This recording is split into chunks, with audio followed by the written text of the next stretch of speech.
Hello नमस्कार दोस्तों। अगर आपको ये वीडियो रिकमेंड हुआ है then definitely you and me both are very lucky and to save our luck now we will end percentage today. Okay, तो यहाँ पे आज हम लोग परसेंटेज खत्म कर देंगे। परसेंटेज का पूरा जो है डेप्थ एनालिसिस करेंगे, कैसे क्या होता है, किस प्रकार के इसके क्वेश्चंस जो है कितने हार्ड और कितने इजी क्वेश्चन पूछे जा सकते हैं और किसी भी क्वेश्चन को कितने कम से कम टाइम में उसको हम सॉल्व कर सकते हैं। तो यहाँ पे एक डिटेल एंड डेप्थ एनालिसिस करा जाएगा। So please be stay connected till the end of the video. So let get started. यहाँ पे हम लोग बात करते हैं परसेंटेज की। देखो, यहाँ पे थोड़ा सा मैं अपने तरीके से आपको बताने का प्रयास करूंगा। मुझे नहीं पता कि टीचर्स कैसे कैसे पढ़ाएं आपको, आप जानते हैं।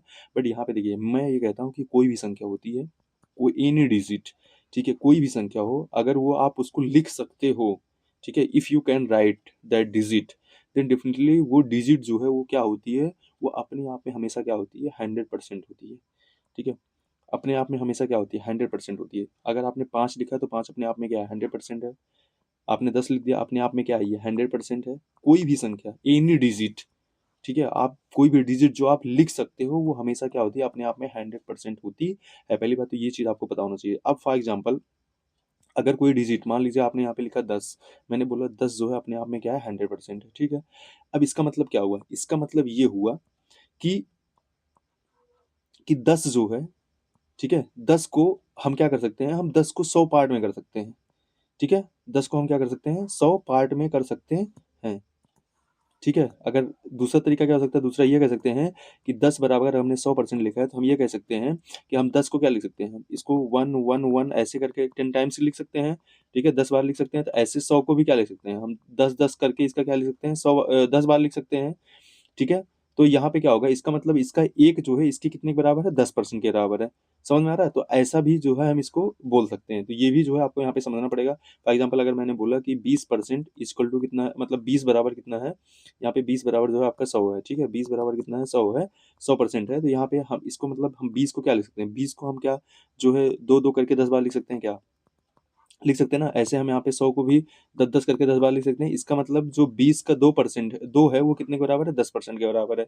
ठीक है, एक यहाँ पे ये कि यहाँ से जो है ये कॉमन सेंस जो है ये डेवलप होना चाहिए। ठीक है, जो मैथ के बहुत से सवाल लगते हैं इसी बेसिस पे लगते हैं, तो ये चीज़ जो है हमको पता होना चाहिए। ठीक है, अब यहाँ पे अगर हम बात करते हैं कि जो है, जैसे अब यहाँ पे कुछ बताया गया है, जैसे यहाँ पे अगर 5% लिखा है तो इसको हम क्या लिख सकते हैं, 5/100 लिख सकते हैं। ये बेसिक जो है अंडरस्टैंडिंग सबको होती है, इस प्रकार से इसको किया जा सकता है। ठीक है, अगर कोई संख्या यहाँ पे p/q के रूप में है, तो उसको जो है अगर हमको परसेंटेज में बदलना है, तो उसको हम क्या करेंगे कि जो है, मतलब अगर p बटे q के रूप में है, तो यहाँ पे अगर परसेंटेज में बदलना है तो उसको हम क्या करेंगे, यहाँ पे 100 से मल्टीप्लाई कर देते हैं। जैसे यहाँ पे 3/5 है और गुणे 100 कर देंगे तो क्या आएगा, 60%। इसका क्या मतलब, इसका मतलब होता है कि जो संख्या 5 थी, संख्या 3 जो है, 5 का कितना है, 60% है।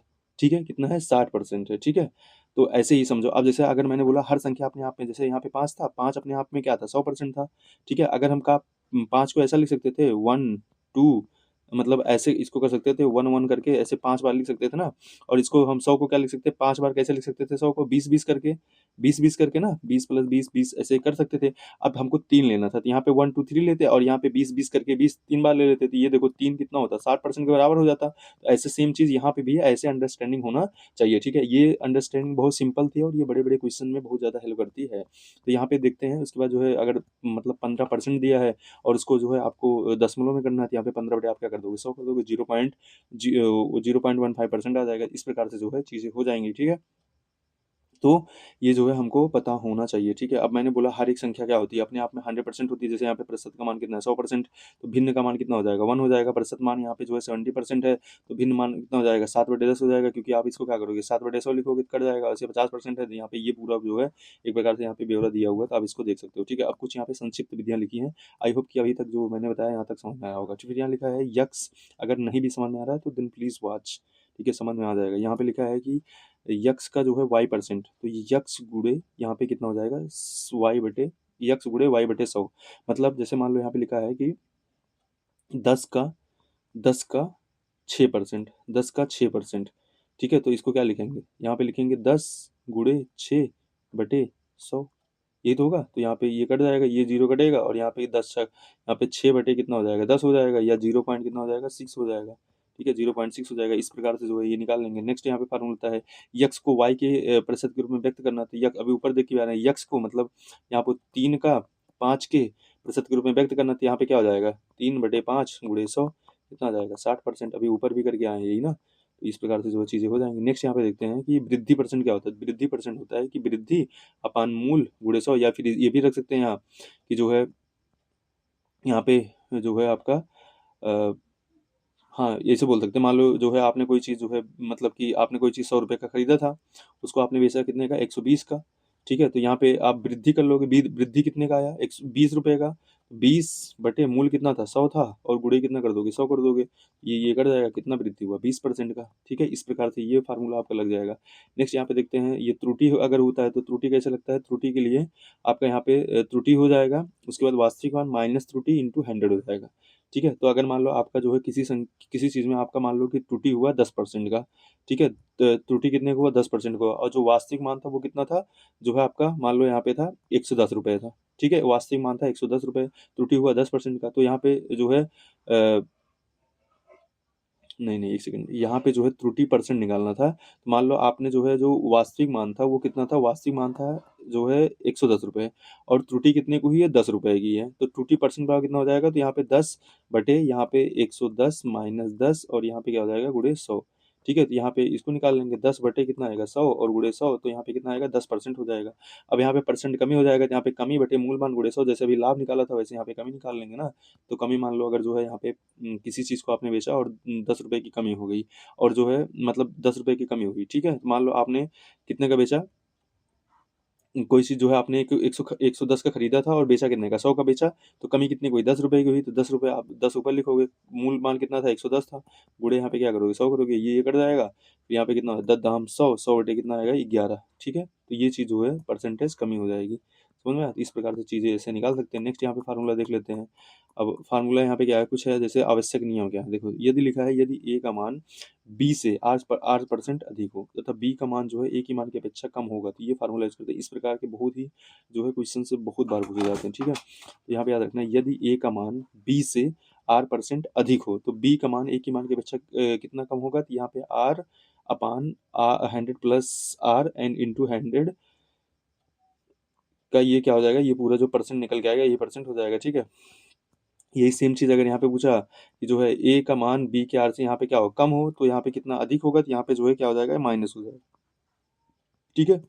अभी इससे रिलेटेड यहाँ पे जो है वो भी देख लेते हैं, एग्जाम्पल भी देख लेंगे, ठीक है। आगे लिखा है यहाँ पे मशीनों के अवमूल्यन डिप्रिसिएशन पर सूत्र, माना किसी मशीन का वर्तमान मूल्य क्या है पी है, तथा इसके जो है अवमूल्यन डिप्रिसिएशन की दर क्या है वो 8% वार्षिक है।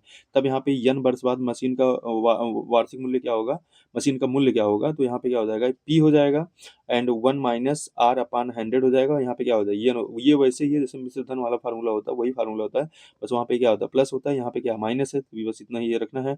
और जब यहाँ पे क्या होगा कि जो है अगर यहाँ पे देखो बाद का पूछा था, अगर ये पूर्व का पूछता तो वही सेम चीज़ था, बस यहाँ पे क्या हो जाता है ये जो है यहाँ पे पी का मल्टीप्लाई था, यहाँ पे क्या हो जाता है पी से जो है वो मतलब पी जो है एज यहाँ पे अंश हो जाता, ठीक है।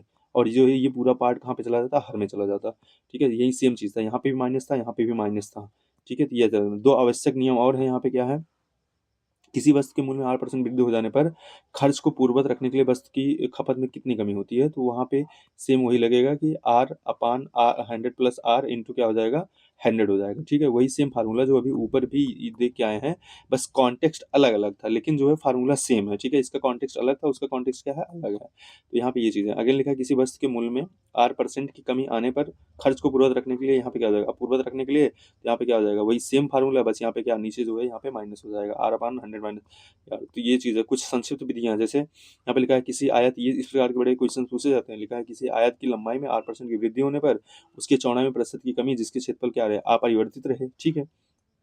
फॉर एग्जाम्पल जैसे यहाँ पे एक आयत है, ठीक है, ये बोल दिया गया। अब ये क्या कह रहे हैं कि जो इसकी आयत की लंबाई है, लंबाई में मान लो 8% की वृद्धि होने पर उसकी चौड़ाई में कितने प्रतिशत की कमी की जाए जिससे उसका क्षेत्रफल क्या रहे अपरिवर्तित रहे, तो यहाँ पे क्या होगा R 100 प्लस R इंटू क्या हो जाएगा यहाँ पे 100, ठीक है। तो यही सेम चीज़ यहाँ पे भी लग जाएगा, तो ये देखो, अगर कहीं न कहीं देखो तो ये जो चीज़ें हैं ना वो रेप्लिकेट कर रही हैं किसको? जो अभी ऊपर देख के आए हैं, वही सेम ये जो फ़ॉर्मूला है बड़ा पेट फ़ॉर्मूला है, ठीक है? इसको अगर आपने रट लिया और यहाँ पे बस आपको पता चलेगा कहाँ पे प्लस लगाना है, कहाँ पे माइनस लगाना है, तो इससे बहुत जो है आपके काम बहुत आसान हो जाएँगे, ठीक है? अगेन यहाँ पे लिखा है यदि किसी वर्ग की भुजा में a% की वृद्धि कर दी जाए तो उसका क्षेत्रफल क्या हो जाएगा? बढ़ जाएगा। अब कितना परसेंट बढ़ जाएगा? तो यहाँ पे 2a + a² अपॉन 100 इतना परसेंट जो है बढ़ जाएगा, ठीक है? यदि किसी वर्ग की भुजा में a% की वृद्धि कर दी जाए, अब वर्ग होता है, वर्ग की जो भुजा होती है मतलब वर्ग का जो क्षेत्रफल होता है वो क्या होता है? भुजा का स्क्वायर होता है, ठीक है? ये पता होता है भुजा का स्क्वायर होता है। अब लिखा है कि उसके क्षेत्रफल में कितना वृद्धि हो जाएगा, तो यहाँ पे फिर वृद्धि कितना होगा कि 2a हो जाएगा प्लस ए स्क्वायर अपान जो है यहाँ पे 100 का ये जो परसेंटेज आएगा, ये इतना जो है उसके क्षेत्रफल में वृद्धि हो जाएगी, ठीक है? तो यहाँ पे जो है इतना हमको पता होना चाहिए। आया कि नहीं समझ में? तो ये चीज़ें जो हैं इस प्रकार से हो जाएँगी। नेक्स्ट यहाँ पे देखते हैं यदि किसी वर्ग की भुजा में a% की कम कर दिया जाए तो वर्ग के क्षेत्रफल में कमी क्या होगी? तो यहाँ पे सेम वही चीज़ होगा, बस यहाँ पे क्या हो जाएगा, यहाँ पे आगे जो है ये माइनस में चला जाएगा, ठीक है? माइनस में चला जाएगा। तो याद रखना, आगे लिखा है किसी त्रिभुज के आधार में x% कमी होने पर उसकी ऊँचाई में प्रतिशत वृद्धि जिसके क्षेत्रफल अपरिवर्तित रहे तो उसको क्या कहते हैं? यक्स। वही सेम चीज़ है यहाँ पे r अपान यहाँ पे 100 माइनस r, यहाँ पे r के स्थान पे क्या रख दिया? यक्स रख दिया है, बस वही चीज़ है, ठीक है? तो यहाँ पे किसी त्रिभुज के आधार में x% की कमी होने पर उसके ऊंचाई में प्रतिशत वृद्धि जिसके क्षेत्रफल क्या रहे? अपरिवर्तित रहे, तो यहाँ पे ये चीज़ हो जाएगा। यदि वृत्त की क्षेत्र में इतने परसेंट की वृद्धि की जाती है तो उसका क्षेत्रफल क्या हो जाएगा? वृत्त की त्रिज्या की बात की जाए तो वहीं पे सेम चीज़ लगेगा यहाँ पे वृत्त और अगर आप देखो एक चीज़, तो यहाँ पे वृत्त और वर्ग का फार्मूला क्या होगा? सेम हो गया ना, वृत्त और वर्ग का फार्मूला सेम हो गया, तो इसको याद करना थोड़ा सा क्या बहुत ज़्यादा ईज़ी हो गया। तो आप जो है दोनों के लिए सेम फार्मूले का यूज़ कर सकते हो, ठीक है? अब यहाँ पे जो है अगर यही सेम चीज़ क्या होता है, लिखा है यदि ए और बी दोनों कमी प्रतिशत में हो तो यहाँ पे कुल कमी कितनी हो जाएगी? यहाँ पे -a और -b प्लस ab अपान 100 हो जाएगा। फॉर एग्जाम्पल जैसे जो है यदि a% और b% दोनों कमी प्रतिशत में हो, ठीक है? तो जो है कुल कमी कितने परसेंट हो जाएगी? यहाँ पे -a और -b प्लस यहाँ पे जो है ab अपान 100 इस प्रकार हो जाएगा और दोनों वृद्धि प्रतिशत हो तो जो यहाँ पे कुल वृद्धि कितनी हो जाएगी? यहाँ पे दोनों जगह क्या हो जाएगा? यहाँ पे हर जगह जो है यहाँ पे पॉजिटिव रहेगा, यहाँ पे इन दोनों जगह पॉजिटिव था और यहाँ पे भी जो है नेगेटिव होता, लेकिन यहाँ पे आपको पता है जैसे यहाँ पे लिखता -a -b, ठीक है? यहाँ पे था प्लस का चिन्ह, उसके बाद यहाँ पे लिखता -a और फिर क्या था -b था ना, ऐसे होता तो यहाँ पे ये दोनों का मल्टीप्लाई होता, दोनों क्या आ जाता? प्लस में आ जाता, ठीक है? तो ये चीज़ आपको यहाँ पे थोड़ा-सा समझना था। फिर यहाँ पे ये चीज़ हो जाता, फिर यहाँ पे लिखा था 1 में वृद्धि और 1 में जब कमी होती है, ए परसेंट में और 1 में कमी होती है तो प्रतिशत वृद्धि कितनी हो जाती है? तो यहाँ पे 1 में यहाँ पे माइनस होगा, यहाँ पे प्लस होगा और इसमें माइनस होगा तो यहाँ पे जो है ये हो जाएगा। तो यहाँ पे किसमें वृद्धि हो रही है, किसमें? अब जैसे मान लो यहाँ पे अगर जो है यहाँ पे बी में जो है मतलब कि कमी होती, इसमें ए में वृद्धि होती, तो यहाँ पे इसके साथ प्लस लग जाता है, इसके साथ माइनस लग जाता है, यहाँ लेकिन यहाँ पे माइनस रहेगा क्योंकि इसमें दोनों में से एक माइनस है तो माइनस ही रहेगा, ठीक है? यहाँ पे ये चीज़ होता है। अगर लिखा है यदि किसी राशि में x% की वृद्धि की जाती है और फिर इससे x% घटाया जाता है तो प्रतिशत परिवर्तन कितनी कमी होगी? तो यहाँ पे x² अपान 100 होगा, ठीक है? पहले x% मतलब मान लो 100 से पहले उसको कितना किया गया, मतलब 100 का जो है 20% बढ़ाया गया, 20% बढ़ाया गया तो कितना हो जाएगा? 120 हो जाएगा। फिर ये कह रहा है 20% घटाया जाता है, 20% घटाया जाता है तो जो है तो प्रतिशत परिवर्तन कितना होगा? प्रतिशत परिवर्तन कितना होगा? x² मतलब कितना हो गया? 20, 20 का स्क्वायर कितना आएगा? 400 और बटे जो है यहाँ पे कितना हो जाएगा? 100 हो जाएगा, तो यहाँ पे कितना हो जाएगा? ये घटाओगे तो कितना हो जाएगा आपका? ये 4%, ठीक है? परिवर्तन कितना आएगी? 4% की कमी आएगी, ठीक है? इस प्रकार से जो है आप क्वेश्चंस को लगा सकते हो। यदि लिखा है यहाँ पे यदि यदि किसी वस्तु का मूल्य ए इकाई है, उसके मूल्य में पहली बार r% की दर से तथा दूसरी बार r% की दर से तीसरी बार की जाती है तो यहाँ पे जो है कमी का मूल्य b इकाई हो तो यहाँ पे क्या होगा? b बराबर a इंटू यहाँ पे 1 माइनस r अपन 100 इंटू 1 माइनस r2 अपन 100 इंटू 1 माइनस r3 अपन 100, ऐसे अगर 4 टाइम्स करता तो यहाँ पे क्या हो जाता? 1 माइनस r4 अपन 100, ठीक है? एक जो है आपको दिख रहा होगा कि एक सीरीज जैसे चल रही है, ठीक है? नेक्स्ट यहाँ पे देखते हैं यदि वस्तु का मूल्य a है, वस्तु का मूल्य क्या है? ए है और उसके मूल्य में पहली बार r% की दर से दूसरी r% की दर से यहाँ पे क्या हो जाता है? अगर वृद्धि हो रही थी यहाँ पे क्या हो जाएगा? प्लस हो जाएगा। बस अगर ऊपर वाले में क्या थी? कमी हो रही थी तो नेगेटिव था, ऊपर वाले में क्या था? प्लस था। आई होप कि ये जो इंपॉर्टेंट फार्मूले हैं आपको समझ में आ गए होंगे। अब यहाँ पे कुछ जो है अब यहाँ पे कुछ एग्जांपल्स उनको देख लेते हैं। फॉर एग्जांपल जैसे यहाँ पे है 40 का 15%, तो 40 का 15 क्या है? 40 गुणे 15 बटे 100 बराबर कितना आ जाएगा? 6 आ जाएगा, ठीक है? अब यहाँ पे लिखा है 500 का 38%, तो 500 गुणे 38 बटे 100 हो जाएगा, कितना आएगा? 190 आ जाएगा, काट पीट लीजिएगा, ठीक है? तो इस प्रकार से जो है चीज़ें हो जाएंगी। उसके बाद यहाँ पे जो है 270 का 80%, 270। अब देखो देखो 270 गुणे 80 बटे 100। अच्छा याद रखना, जैसे अगर कोई संख्या है, जैसे मान लो यहाँ पे 270, इसका हम लोग 80% निकालना है, तो जो भी 80% होगा ना वो उस संख्या से क्या होगा? कमी होगा, क्योंकि इस संख्या से ज़्यादा तभी आंसर आएगा जब वो, जैसे मान लो यहाँ पे पूछ लेता कितना 110% पूछ लेता तो जो वैल्यू आती है वो 270 क्या आती है, 270 प्लस आती है। ठीक है, तो ये भी याद रखना। तो थोड़ा सा दिमाग में ये चीज़ें चलनी चाहिए, ठीक है, क्योंकि you have to solve the question, and question solve करने के लिए आपका माइंड जो है ना, ये 180 डिग्री में जो है चलना चाहिए। ठीक है, तो ये चीज़ें हो जाती हैं। यहाँ पे लिखा है अब 96 का कितने परसेंट क्या है, 24 है। तो ऐसे क्या करेंगे, 96 का मैंने मान लिया x परसेंट क्या है, 24 है, तो 96 गुणे x बटे 100 बराबर 24। तो इसको सॉल्व कर लो, तो यहाँ पे इस प्रकार से कितना आ जाएगा, 25%। ठीक है, तो यहाँ पे ये बड़ा अच्छा क्वेश्चन होता है ये। 96 का कितना परसेंट क्या है, 24 है, तो मैंने मान लिया कितना है, x परसेंट भाई। तो यहाँ पे 96 गुणे गुणे x, ये बताया था ना, 96 गुणे x परसेंट बटे कितना, 100 बराबर कितना दिया, 24। अब x की वैल्यू कितनी हो जाएगी, तो यहाँ पे x परसेंट कितना हो जाएगा, 24 गुणे 100 बटे कितना हो जाएगा, 96। इसको सॉल्व आउट करोगे कितना आएगा, 25 आ जाएगा। ठीक है, ऐसे 96 का 25% जो है ये निकल के आएगा। फिर यहाँ पे x परसेंट 108 है, तो उसको भी सॉल्व कर लेंगे ना। नेक्स्ट यहाँ पे देख लेते हैं, यहाँ पे 12 का जो है यहाँ पे ये हो जाएगा, कितना आएगा, 900 हो जाएगा। ठीक है, नेक्स्ट यहाँ पे देखते हैं, ये लिखा है किसी वस्तु के मूल्य में 30% की वृद्धि होती है। ऊपर हम लोग फॉर्मूला देखा था, ठीक है, वृद्धि होती है और उसी वस्तु की खपत में 20% की क्या आती है, कमी कर दी जाती है। तो वस्तु के व्यय में कितने प्रतिशत की वृद्धि या कमी होगी। अब यहाँ पे व्यय देख लेते हैं, तो व्यय बराबर, अब इसमें देखो एक में वृद्धि हो रही है, यहाँ पे वृद्धि के लिए आपका प्लस लगेगा, जिसमें कमी हो रही है वहाँ पे माइनस लगेगा। और यहाँ पे जो है अभी मैंने बताया था, यहाँ पे देखो ये क्या रहेगा, यहाँ पे इसके आगे क्या है, प्लस है, इसके आगे क्या है, माइनस है। फिर यहाँ पे जो है आप प्लस का चिन्ह नेचुरली रहता ही है, फिर लेकिन यहाँ पे माइनस करोगे और यहाँ पे गुणे क्या करोगे, यहाँ पे मतलब प्लस करोगे और गुणे यहाँ पे बी माइनस में रहेगा। तो यहाँ पे जब दोनों मल्टीप्लाई होगा फिर यहाँ पे क्या आ जाएगा, माइनस आ जाएगा, इसलिए यहाँ का चिन्ह क्या हो जाएगा, माइनस हो जाएगा। समझ में आया फार्मूला। फिर यहाँ पे ये चीज़ होगा, फिर यहाँ पे वैल्यू उठा के पुट कर दो, सिंपल सी बात है। तो क्या आ जाएगा, ये प्लस में आया इसलिए क्या हो गया, वृद्धि हो गया। अगर ये नेगेटिव में आता तो क्या हो जाता है, जो है यहाँ पे कमी हो जाती है। That's it. अगर फार्मूला पता है तो भाई आंसर आ गया, नहीं तो फिर उसको काटो पीटो नचाओ गवाओ, बस यही यही करना पड़ेगा। अगर यहाँ पे लिखा फिर देखो किसी आयत की, अब वही सेम फार्मूला है, बस वहाँ पे ए भी था, बस यहाँ पे ये जो है कॉन्सेप्ट है, बस आपको समझना है। बस यहाँ पे लेंथ हो गया और यहाँ पे ब्रेथ हो गया। ठीक है, यह चीज़ है। किसी आयत की लंबाई में इतने परसेंट इतने कमी हो जाती है, आयत का क्षेत्रफल याद कीजिए भाई, बढ़ रहा है उसके लिए प्लस लगाओ, घट रहा है माइनस लगाओ। ठीक है, उसके बाद ये चीज़ करो, बस यहाँ पे ये चीज़ है। कुछ दिख रहा है, कुछ दिख रहा होगा ना, कुछ तो दिख रहा होगा यहाँ पे। ठीक है, यल भी अपान कितना हो जाएगा, 100। बस सीधे फार्मूला पुट करो, आंसर आपका आ जा रहा है, कोई दिक्कत ही नहीं है। अब यहाँ पे लिखा है जनसंख्या से संबंधित कुछ नियम दिए हैं। यदि किसी शहर की वर्तमान संख्या क्या है, पी है, और जो 8% की दर से बढ़ रही है, तो टी वर्तमान संख्या क्या हो जाएगी। यहाँ पे बस वही चीज़ है, ये मिश्र धन वाला सिस्टम हो गया, मिश्र धन बेस्ड क्वेश्चन है। ठीक है, कंपाउंड इंटरेस्ट वाला सिस्टम है यहाँ पे लिखा क्वेश्चन। अब देखो यहाँ पे दिया है, ये दिया है कि एक गाँव की आबादी 20% की दर से बढ़ रही है, बिल्कुल। यदि गाँव की वर्तमान आबादी इतनी है तो 2 वर्ष बाद गाँव की आबादी क्या हो जाएगी, भाई बताओ। यहाँ पे वही चीज़ है, जैसे यहाँ पे जो है एक मतलब यहाँ पे आबादी है, वहाँ पे क्या देता है, पैसा दे देता है बस। तो यहाँ पे पी बराबर 500 है, आर बराबर इतना है, टी बराबर इतना है, तो यहाँ पे बस वैल्यू पुट करो, सॉल्व करो क्वेश्चन, आंसर आ जाएगा आपका। कितना आ जाएगा, 7200 आ जाएगा। आई होप कितना सॉल्व करना आता ही होगा आपको, इसमें कुछ है नहीं ना कैसे क्या करा गया है। इसको यहाँ पे करा गया है 20, ये जो है 120/100 हो जाएगा। यहाँ से 0/6/5 है, 6/5 का क्या होल स्क्वायर है, 2 बार यहाँ पे कर दिया गया। ठीक है, अब लिखा है किसी संख्या यहाँ पे क्या हो, यहाँ पे 8% की तरफ से घट रही है, तो यहाँ पे क्या हो जाएगा, माइनस हो जाएगा। बस वही सेम फार्मूला है, सेम चीज़ें हैं। नेक्स्ट यहाँ पे देख लेते हैं, यहाँ पे क्वेश्चन दिया है, एक शहर की आबादी 10% की दर से घट रही है। यदि शहर की वर्तमान जनसंख्या इतनी है तो 2 वर्ष बाद जो है शहर की आबादी क्या होगी। तो यहाँ पे बस वही सेम फार्मूला पुट करो और जो है आप जो है बस अपना जो है डिजिट पुट करो, लग जाएगा। ये लिखा किसी जनसंख्या पी है, 8% जो है बढ़ रही है, तो टी वर्ष बाद जनसंख्या क्या होगी।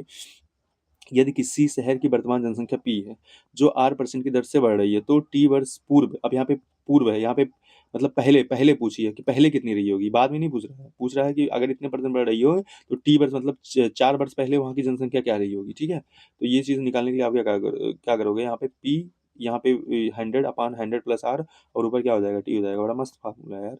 ठीक है, फार्मूले तो बड़े मस्त मस्त हैं भाई। तो यहाँ पे जो है आपका ये हो जाएगा, समझ में आ रहा है कुछ, यहाँ पे ऐसा ऐसा हो जाएगा। अब लिखा है यहाँ पे एक शहर की जनसंख्या 10% की दर से घट रही है, ये अनुसार वर्तमान जनसंख्या इतनी है, तो 2 वर्ष पहले कितनी थी। ठीक है, मतलब यहाँ पे बढ़ रही है, 10% बढ़ रही है, तो 2 वर्ष पहले कितनी थी, निकाल लो। वही सेम चीज़ है, यहाँ पे पुट कर दो फार्मूला, फार्मूला पुट कर दो, कुछ करना ही नहीं है। ठीक है, तो ये चीज़ें हैं। कभी टाइम मिलेगा ना तो हम बताएंगे फार्मूला कहाँ से सब जनरेट हुए हैं। ठीक है, अभी तो टाइम कम है थोड़ा सा, तो इसलिए इसको थोड़ा सा अगर रट पाओ तो रट लो भाई। ठीक है, तो यहाँ पे बस पुट कर दो, यहाँ पे आप वैल्यू पुट करो, आंसर आ जाएगा, आपको सॉल्व करना आता ही होगा। अब यहाँ पे अगर क्या आ रही है, मतलब दर से घट रही है, तो यहाँ पे दर से घट रही होगी, तो यहाँ पे प्लस के स्थान पे क्या आ जाएगा, माइनस आ जाएगा। ठीक है, बस ये चीज़ें हो गई। नेक्स्ट यहाँ पे कुछ क्वेश्चन देख लेते हैं। जैसे अब यहाँ पे लिखा है, यदि किसी से क्या, यहाँ पे जो है बस वो क्या है, मतलब वही सेम चीज़ है, मतलब 3 वर्ष की बाद जनसंख्या, तो यहाँ पे क्या हो जाएगा, अगर बढ़ रही है तो प्लस लगेगा, घट रही है तो माइनस लगेगा। ठीक है, इस प्रकार से जो चीज़ें हो जाएंगी, दैट्स इट। नेक्स्ट यहाँ पे यदि देखो जैसे यहाँ पे लिखा है, यदि किसी कस्बे की जनसंख्या वर्ष 2005 में इतनी थी, लगातार 3 वर्षों में लगातार 5% की दर से बढ़ रही है, ठीक है। अब एक बार 5%, अब जैसे इसमें क्या था, हर परसेंट अलग अलग हो रहा है, उसमें क्या था, उन वाले फार्मूले में हर जगह जो है सेम ही परसेंट हो रहा था। यहाँ पे लगा देंगे तो यही ये वाला फार्मूला यूज़ कर लेंगे, बढ़ रही थी इसलिए यहाँ पे हर जगह क्या आएगा, पॉजिटिव आएगा। अगर निगेटिव घट रही होती तो यहाँ पे क्या आ जाता, नेगेटिव आ जाता, कुछ इस प्रकार से हो गए। उसके बाद अब जो है कुछ यहाँ पे कुछ क्वेश्चंस जो है पूछे गए थे, तो इसको देख लेते हैं। किसी परीक्षा में 120 प्रश्न पूछे गए थे, क्योंकि इसमें से नेगेटिव मार्किंग होनी थी, इसलिए रीना ने 15 प्रश्नों को हल करने का निश्चय किया। प्रत्येक प्रश्न के लिए 2 अंक थे, उसके 80% उत्तर सही थे। एक गलत उत्तर के लिए 1 अंक की कटौती की जाती है। तो इस परीक्षा में रीना ने कितने अंक प्राप्त किए? ठीक है, सॉल्व, इसको सॉल्व करो। Take your time and solve it.